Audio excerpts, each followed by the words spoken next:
আসসালামু আলাইকুম। সকালের আকাশ, ভোরের সূর্য উদয়ের আগের এই দৃশ্যটা, ফজর নামাজ পড়েই ছাদে উঠেছি।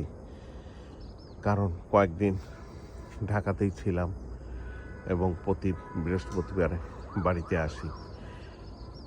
আজ কয়েকদিন যাবৎ দাঁতে প্রচণ্ড ব্যথা, তাই গতকাল ডাক্তারের কাছে গিয়েছিলাম দাঁত দেখাতে।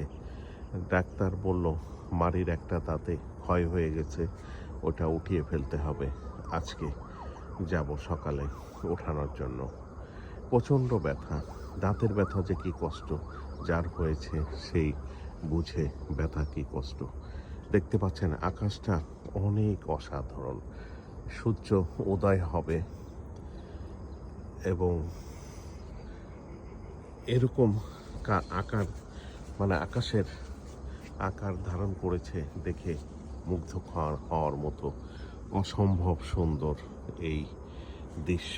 আসলে আল্লাহ তাআলা প্রতিটা দৃশ্যই অসাধারণ, অনেক সুন্দর করে রেখেছে।